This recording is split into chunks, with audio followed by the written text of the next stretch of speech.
안녕하세요. 오늘도 사연사령을 찾아주셔서 감사합니다. 결혼 5년차 30대 여성이에요. 한때 모 의류회사 덕다운 패딩이 부모들 등골 빼먹는다는 의미로 등골 브레이커라고 불린 적이 있어요. 그런데 알고 보니 우리 집에도 덕다운 패딩 뺨치는 등골 브레이커가 있었지 뭐예요. 덕다운 패딩은 추위라도 막아주지. 우리 집 등골 브레이커는 아무짝에도 쓸모가 없더라고요. 그런 걸 지난 5년 동안 은인으로 알고 눈치 봐가며 극진히 대접했더니 억울하고 화딱지가 나서 미치고 팔딱 뛰겠더라고요. 그래서 사연을 보내게 되었어요. 저는 시장통 닭집 딸이에요. 25년 전 사업에 실패하고 외가에 들어와 살게 된 부모님은 외할머니가 하시던 시장통 닭집을 물려받아 현재까지 이어오고 계시거든요. 오랜 시간 한자리에서 장사를 해온 덕분에 단골도 많고 매출도 꾸준해서 잘하면서 어려움은 없었어요.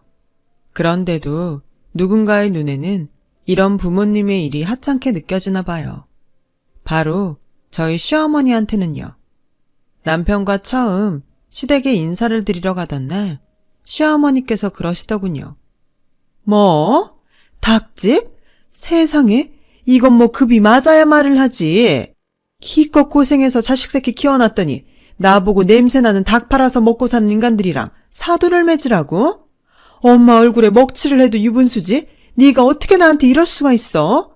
누가 재벌집 딸을 데려오라디? 그저 멀쩡한 집안에서 자란 여자를 데려오라는데 그게 뭐가 어려워? 널리고 널린 게 여잔데 하필 이런 걸 집에 들여서 사람 속을 뒤집어야겠어? 다 필요 없다. 난 이런 애 며느리로 인정 못하니까 그렇게 알고 당장 내 눈앞에서 이거 치워. 엄마, 함부로 말하지 마세요. 이 사람이 뭐가 어때서요? 닭집이 뭐가 어때서요? 누구보다 열심히 사시는 분들이에요. 엄마한테 그런 소리 들을 이유 없는 분들이시라고요. 우리 집은 뭐 있어요? 할아버지가 남겨준 건물 하나 가지고 세 받아서 먹고 사는 처지잖아요. 지금껏 단 한 번도 엄마 힘으로 돈 벌어본 적 있어요? 없잖아요. 그러면서 왜 열심히 사시는 분들을 그렇게 폄하하세요? 엄마가 허락 안 하셔도 저 결혼해요. 그러니까 이 사람한테 더는 상처 주지 마시라고요. 아셨어요? 남편 말에 놀란 어머님은 주저앉아 대성통곡을 하셨어요. 세상에, 여자한테 올려서 엄마한테 대드는 것 좀 봐. 내가 이 꼴 보자고 그동안 널 키웠냐? 여자한테 눈 돌아선 어떻게 엄마한테 이럴 수가 있어. 아유, 내 팔자야. 그렇게 시작된 어머님의 신세 한탄은 한참이 지나도 그칠 줄 몰랐고 그때 마침 퇴근해서 돌아온 아주버님이 아니었다면 그날 우리는 결혼 승낙은 고사하고 밤새 그러고 있었을 거예요. 어머니, 이번 일은 그냥 어머니께서 져주세요. 당사자들끼리 좋다는데 뭘 어떻게 하겠어요. 안 그래요? 이왕 이렇게 된 거 좋은 마음으로 결혼 허락해 주시면 좋잖아요. 어머님 마음에 드는 며느리는 이 큰아들이 데려오면 되고요. 제가 어머니 마음에 쏙 드는 며느리로 데려올 테니까 기분 푸세요. 네? 아주버님의 말에 어머님은 그제야 못 이기는 척 허락을 해주셨어요. 그리고 그날부터 저는 우리 결혼의 1등 공신이나 다름없는 아주버님을 은혜 갚는 까치 심정으로 정말 극진히 모셨어요. 그건 남편도 마찬가지였죠. 어렵게 결혼 허락을 받은 우리 부부는 3개월 뒤 결혼식을 올릴 수 있었고 말로만 듣던 10월들을 경험하게 됐죠. 퇴근 후 지친 몸을 이끌고 집에 오면 어김없이 어머님 호출이 있었어요. 처음부터 시댁 근처에 신접살림을 차리는 게 결혼 조건이었는데 이렇게 부려먹으려고 그랬던 거였죠. 요즘 입맛이 통 없어서 그러니 초계탕 좀 만들어라. 네가 닭집 딸이니 닭 만지는 거야 잘할 거 아니니. 아참, 이번 주말에 우리 집에서 개모임 갖기로 했으니까 점심 준비도 좀 하고. 지난번 개모임 때 보니 김 여사네 며느리는 1호텔에서 직접 음식을 공수해다가 상을 차렸다더라. 너야 없는 집에서 자라내니 그런 걸 알 턱이 있겠니? 그러니 몸으로 때우는 수밖에. 아, 얼른 안 하고 뭐해? 시애미 굶겨 죽일 작정이야. 일 시키는 것도 모자라 툭 하면 지인들 며느리랑 비교를 하시는데, 이래서 사람들이 시자 들어가는 건 시금치도 안 먹는다고 그랬나 봐요. 시월드에서 벗어날 수 있는 시간은 오직 회사 업무 시간대 뿐이었어요. 그런데 제게 기회가 생긴 거예요. 웬일로 엄마가 회사까지 찾아왔길래 집에 무슨 일이 있나 했는데, 글쎄 뜬금없는 제안을 하지 뭐예요. 뭐? 나보고 치킨집을 하라고? 가게에 치킨 먹으러 오는 손님이 늘어서 확장을 할까 했는데 손님들이 그보다는 근처에 치킨집을 차리는 게 어떻겠냐고 하더라고. 근데 네 아빠랑 내가 장사하느라 여력이 있어야지. 그래서 말인데 가게는 우리가 차려줄 테니까 넌 와서 사람 부려가며 운영만 해. 요즘 너희 회사도 희망퇴직이니 뭐니 말이 많다며. 기왕 이렇게 된 거 마음고생하지 말고 한번 해봐. 그동안 생닭을 판매하던 부모님은 단골들 성화에 가게 한쪽에 주방을 설치해 치킨을 튀겨 팔아왔는데 그게 생각보다 반응이 좋았거든요. 프랜차이즈 치킨에 질린 사람들이 옛날 통닭을 찾기 시작하면서 운 좋게 시기를 잘 탄 거였죠. 워낙 한자리에서 오래 장사한 터라 단골들도 많아서 단골 장사만 해도 어지간한 직장인 월급보다는 나을 거라며 한번 해보라고 하셨어요. 그날 집에 돌아와 곰곰이 생각해보니 나쁘지 않겠더라고요. 일단 수입적인 면에서도 그렇고 매장 영업시간 때문에라도 지금처럼 시댁에 불려다닐 일도 없을 테니까요. 그래서 남편한테 얘기를 해봤더니 글쎄 당신이 할 수 있겠어? 게다가 요즘엔 한 집 걸로 하나가 치킨집인데 경쟁력도 떨어지고 말이야. 그러지 말고 그냥 다니는 데까지 회사 다니다 일 그만두고 쉬는 건 어때? 나도 버는데 우리 두 식구 못 살겠어? 살기야 살겠지. 근데 두 사람 벌이랑 한 사람 벌이가 같아? 어머님 용돈에 생활비까지 보태드려야 되는데 당신 월급만으론 택도 없어. 자기야, 그러지 말고 나 한번 믿어줘. 나 정말 잘해보고 싶어.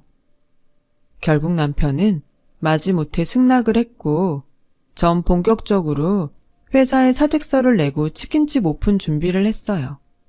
그런데 얼마 뒤 이 소식이 시댁에 알려지자 시어머니가 저희 집으로 득달같이 달려오셨더라고요. 그 부모의 그 자식이라고? 기어이 너도 닭장사를 하는구나. 이래서 피는 못 속인다는 거다. 너 솔직히 말해. 무슨 돈으로 가게를 차리는 거냐? 혹시 내 아들 돈으로 차리는 거 아니야? 말해봐 어서. 어머님 아들 돈이 어딨어요. 저희 친정에서 해주는 거예요. 저희 돈은 10원 한 장 안 들어갔어요. 정말이에요 어머님. 친정에서 해줬다는 말에 시어머니는 한시름 놓였는지 댁으로 돌아가셨어요.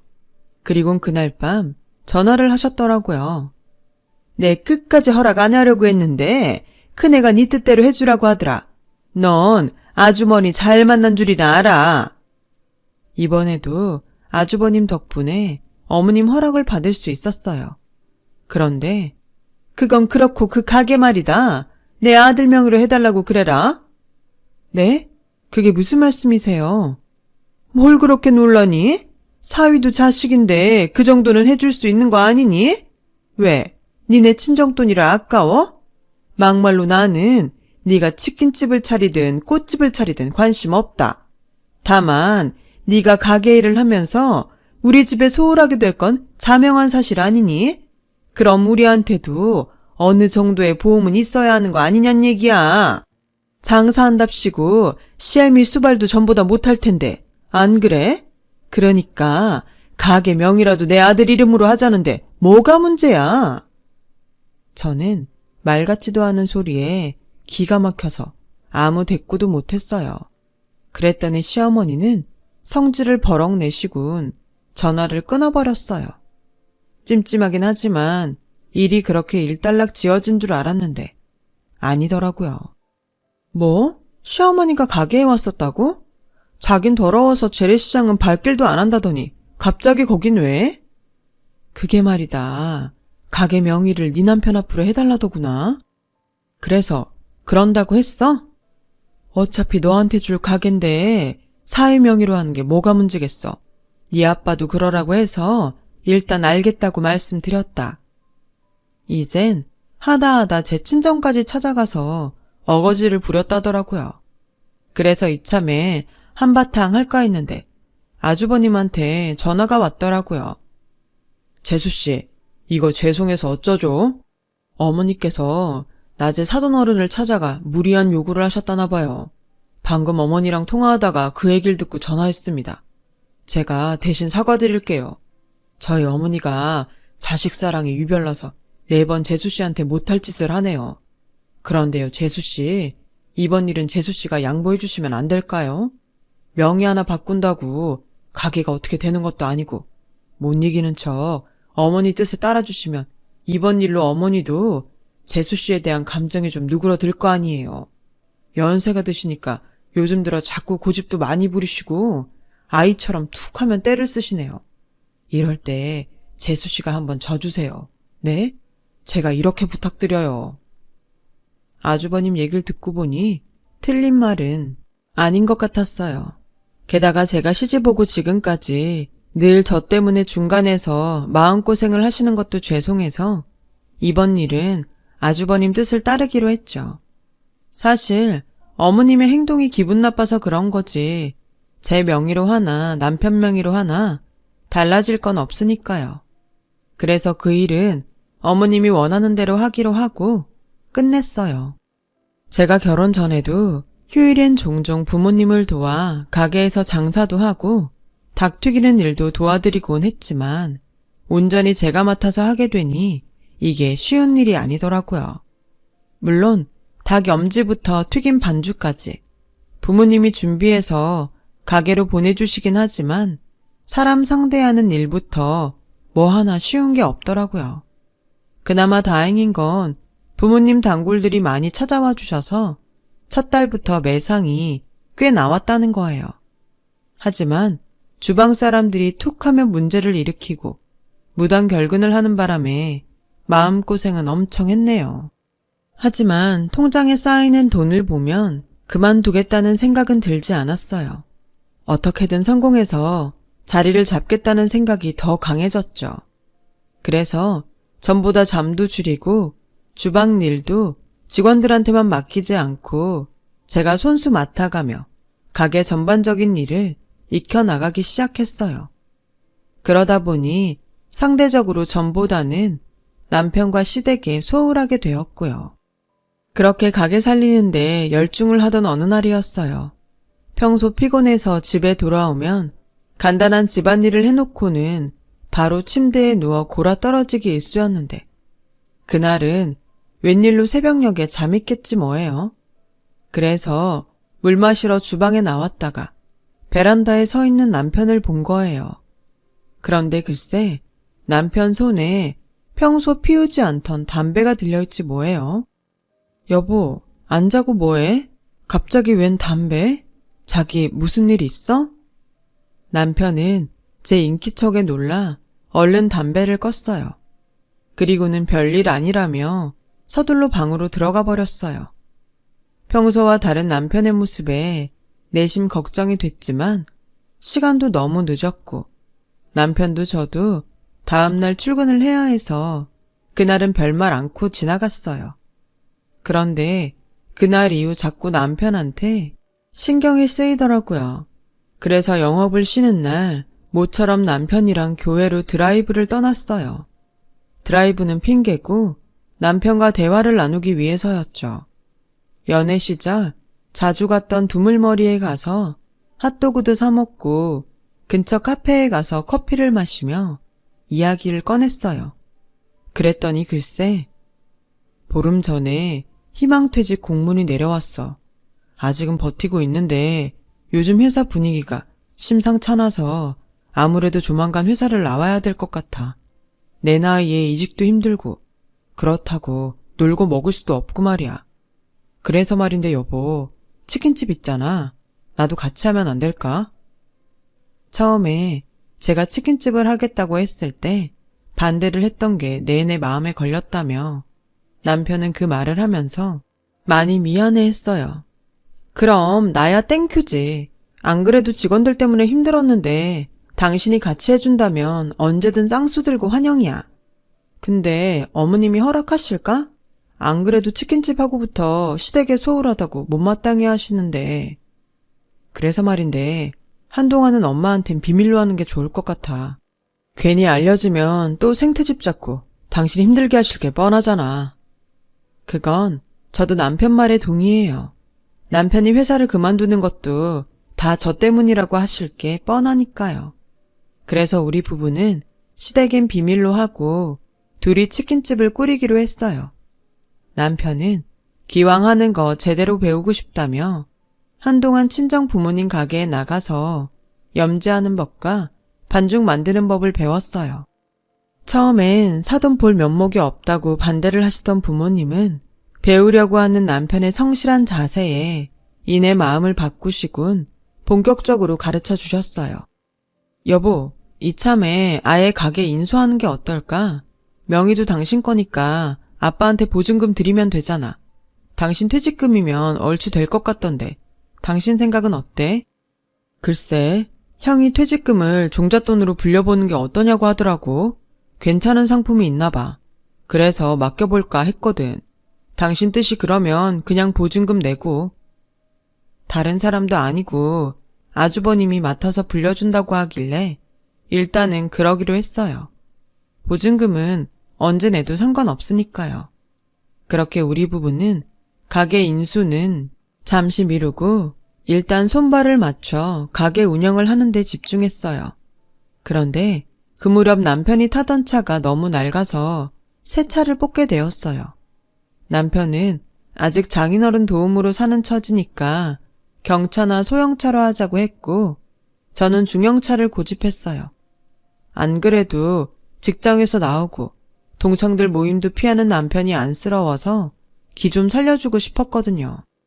그런데 이 일로 사단이 났지 뭐예요. 어머님 심부름으로 시장에서 장을 봐다가 시댁에 가져다 드렸는데 제가 타고 온 저희 새 차를 보시곤 어머님이 노발대발하신 거예요. 네가 정신이 있는 애니 없는 애니? 네 남편은 아침 저녁 만원 지하철에 시달리며 다니는데 네가 뭐라고 이런 큰 차를 뽑아 타고 다녀? 네 깎게 닭 팔아서 그 돈을 마련했을 리는 없고 누구 돈으로 산 거냐? 설마 내 아들 돈으로 산 거야? 당장 말 못해? 제가 제 돈으로 장만했다고 말씀을 드렸는데도 어머님은 믿지 않았어요. 그리고는 저 몰래 저희 친정 부모님 가게까지 찾아가 한바탕 하셨더라고요. 도대체 딸 자식 교육을 어떻게 했길래 애가 저 모양입니까? 고급 승용차를 타고 왔길래 어떻게 된 거냐고 했더니 지가 샀다고 합디다. 이게 말이나 되는 소립니까? 치킨집에서 월급 받고 일하는 애가 벌면 얼마를 번다고 그 큰 차를 사요. 내 아들 돈인 거 안 봐도 뻔하죠. 저요? 더는 못 참습니다. 그동안 이래저래 딸리는 애를 그래도 우리 며느리로 받아들이고 어떻게든 우리 집 사람 만들어 보려고 노력했는데 더는 못하겠습니다. 내 아들이 뼈 빠지게 번 돈을 물쓰듯 하는 며느리를 어떻게 두고 봅니까? 그러니 당장 데려가세요. 정 그렇게 못하겠다면 따님이 쓴 차값 사돈이 대신 뱉어내든지요. 일방적인 어머님 말에 저희 부모님은 연신 사과를 하시곤 대신 차값을 물어내겠다고 하셨어요. 그런데 마침 염지된 닭을 받으러 저희 부모님 닭집을 찾았던 남편이 이 광경을 보곤 뚜껑이 열린 거예요. 그건 비단 사돈한테 돈을 뜯어내려는 어머님의 행동 때문만은 아니었어요. 정확히 말하자면 돈을 보내라면서 어머님이 했던 말 때문이었죠. 항상 보내는 그 계좌로 보내세요. 지난번처럼 엉뚱한 계좌로 보내놓고 딴소리 하지 말고요. 알았어요? 항상 보내는 그 계좌라는 건 이렇게 돈을 뜯어가는 게 처음이 아니란 소리잖아요. 그 말에 놀란 거였죠. 엄마, 그게 무슨 소리예요? 항상 보내는 계좌라뇨? 그럼 그동안 계속 장인어른한테 돈을 받았다는 소리예요?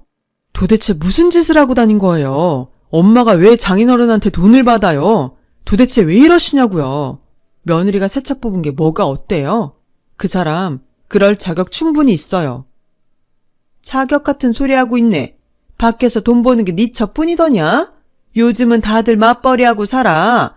그러면서도 시댁에도 얼마나 잘하고 검소하게들 사는 줄 아니? 근데 네 처는 학벌이 있기라니, 집안이 변변하기라니. 고졸 주제에 변변찮은 회사 격리 노릇하던 게 언감생심 명문대 나와서 대기업 다니는 남자 만나 팔자 고쳤으면 알아서 시댁에 충성할 일이지. 어디서 건방지게 가게 좀 한다고 나도 아직 못 타본 그런 차를 타고 다녀. 너도 정신 차려 이거사. 뼈 빠지게 일해서 네 마누라한테 돈만 갖다 바치고 너한테 뭐가 남니? 그나마 이 엄마가 교통정리를 잘하니 네가 그나마라도 사는 거야. 뭘 알아야 말이 통하지. 내가 누구 좋으라고 그러는 건데. 모르는 건 제가 아니라 엄마예요. 그 차요. 그 사람이 저 사준 차라고요. 대학 동기들 앞에서 기죽지 말라고 일부러 분에 넘치는 차 뽑아줬어요. 회사에서 쫓겨나고 갈 곳 없는 저한테 타박을 하긴커녕 그동안 고생했다고 선물해준 차란 말이에요. 명문대요. 그게 무슨 대수인데요. 지금 엄마 아들 먹여 살리는 건 명문대 학벌이 아니라 제 아내예요. 그뿐인 줄 아세요? 엄마가 그렇게 자랑스러워하는 명문대 나온 큰아들, 그 아들이 지금 어떻게 사는지 아세요? 펀드 매니저요. 웃기지 말라 그래요. 고객 돈 몰래 빼서 멋대로 굴리다가 돈 다 날리고 지 동생 퇴직금까지 털어먹곤 경찰 피해 도망 중이라고요. 엄마의 유일한 수입원인 그 건물도 이미 형이 은행이며 사금융에 담보 잡혀서 깡통된 지 오래예요. 그런데도 명문대 타령을 하실래요? 그게 무슨 소리냐? 네 형이 왜 도망을 다녀? 이놈이 하다하다 이젠 지혜미한테 헛소리를 해? 정신이 어떻게 됐니? 그리고 네가 회사에서 쫓겨나다니 왜 네가 쫓겨나? 됐다. 난 네가 하는 말 하나도 믿을 수 없으니까 더 이상 아무 말도 마라. 어머님은 남편 말에 충격을 받아 휘청거리시며 시장을 빠져나가셨어요. 그리고 얼마 뒤에 아주버님은 경찰에 잡혔고 철창 신세를 지게 되었어요. 그러자 시어머니는 우리나라 최고 로펌에 의뢰해 아들을 빼내겠다고 길길이 날뛰셨어요. 아무리 남편과 제가 그러지 마시라고 말려도 소용이 없었어요. 오히려 제가 남편과 아주버님 사이를 갈라놓으려고 이간질한다고 되려 화를 내시더라고요. 이게 다 집에 들이지 말아야 하는 걸 들여서 이 사단이 난 거야. 우리 집 망친 건 다 전현 탓이라고. 둘째 너도 정신 차려. 너 지금 전현한테 속고 있는 거라고. 엄마, 제발 정신 좀 차리세요. 우리 집 망친 건 이 사람이 아니라 엄마 큰아들이라고요. 평생 엄마 등골 빼먹고 살아온 형이 결국 엄마 인생까지 망친 거라고요. 남편의 절규에 가까운 충고에도 어머님은 꿈쩍도 안 하셨고 남편은 어머님과 연을 끊고 연락을 끊었어요. 들리는 소문에 의하면 어머님은 결국 있는 돈 없는 돈 다 끌어다가 큰아들 변호사비로 쓰셨다고 하더군요. 하지만 범행이 명백히 드러난 데다 증거도 차고 넘치는데 유명 로펌인들 뭘 어쩌겠어요. 결국 아주버님은 실형을 살게 되었죠. 이번 일로 퇴직금까지 날린 남편은 한동안 충격에서 헤어나오지 못했어요. 하지만 비단 돈 때문만은 아니었어요. 그동안 자기 엄마가 제 친정 부모님께 했던 일들도 큰 몫을 했거든요. 결국 남편은 저희 부모님을 찾아가 시어머니 대신 무릎 꿇고 용서를 빌었어요. 비록 자신이 벌인 일은 아니지만 자식으로서 100번이고 대신 사과를 하는 게 도리인 것 같다면서요. 아빠는 그런 남편을 일으켜 세우시며 사과 대신 평생 저를 아끼고 사랑해주는 것으로 갚으라고 하셨어요. 그리고 보증금 없이 가게를 저희한테 물려주셨죠. 큰 난리를 겪은 우리 부부는 얼마 뒤 다시 현실로 돌아왔고 치킨집 운영에 심혈을 기울였어요. 덕분에 매출도 많이 오르게 되었죠. 그래서 아빠한테 보증금을 드렸어요. 아빠는 한사코 거절하셨지만 언제까지 부모한테 받기만 할 수는 없으니까요. 부모님이 고생해서 번 돈은 부모님 노후자금으로 사용하시는 게 마땅하다고 생각하거든요. 그렇게 1년쯤 지났을까요? 그동안 통 연락이 없던 시어머니한테 전화가 왔더라고요. 몰랐는데 아주버님이 어머님 건물은 물론 어머님 집까지 싸그리 날려서 길바닥에 나앉을 처지라더군요. 그러시면서 우리 집의 방 한 칸을 당신 몫으로 비워놓으라는 거 있죠. 왜 대답이 없어? 시애미 말이 말같이 안 들리는 거냐? 이래서 못 배운 티가 나는 거라니까. 기가 차서 말도 안 나왔어요. 지난 일에 대한 사과 한마디 없이 너무 뻔뻔하잖아요. 글쎄요, 어머님도 배운 티 안 나는 것 같은데요. 어쩜 기본적인 매너도 모르세요? 어머님이 지금 해야 되는 말은 미안하다, 이 말 아닌가요? 그런데 어떻게 이런 상황에도 저한테 망발을 하세요? 어머님이 무슨 염치로 저한테 방을 내어달라고 하시냐고요. 그동안 어머님이 저랑 제 부모님한테 무슨 짓을 했는지 잊으셨어요? 사람이면 저한테 전화 못하죠. 어머님 재산은 잘난 큰아들한테 다 빨리시고 왜 애꿎은 저한테 대접을 받으려고 그러세요? 저요, 이제 어머님이라면 진저리가 쳐져요. 그동안 제 부모님 무시하고 툭 하면 돈 뜯어가신 걸 안 이상 제 눈에는 어머님이 사람으로 안 보이네요. 아주버님을 저렇게 키운 것도 다 어머님 책임이니까 그 대가 어머님이 달게 받으세요. 저한테 와서 이러지 마시고요. 아, 혹시나 해서 하는 말인데요. 제 남편한테 전화하실 생각이라면 일찌감치 포기하세요. 물론 그이가 어머님 전화는 받지도 않겠지만 받는다 해도 좋은 소리 못 들으실 테니까요. 그럼 이만 끊을게요. 생각 같아선 더한 말도 하고 싶었지만 그러지는 못했어요. 저한테는 미운 사람이지만 그래도 사랑하는 남편을 낳아준 분이니까요. 그래서 고부간의 연을 끊는 걸로 대신 복수하려고요. 세상에 자식을 사랑하지 않는 부모는 아마 없을 거예요. 하지만 이런 부모의 마음을 이용해서 부모 등에 빨대를 꼽는 자식이라면 사랑보다는 따끔한 훈계가 필요하다고 생각해요. 그래야 당신이 주신 사랑이 헛되이 되지 않을 테니까요. 이렇게 털어놓고 나니 속이 조금 후련하네요. 지금까지 제 사연을 들어주셔서 감사합니다. 들어주신 모든 분들 건강하시고 많은 걱정거리 없는 행복한 하루하루 되시길 바랍니다. 여러분, 사연 댓글에 응원과 현명한 조언 부탁드려요. 좋아요와 구독은 저에게 큰 힘이 됩니다. 오늘도 좋은 일 가득하세요.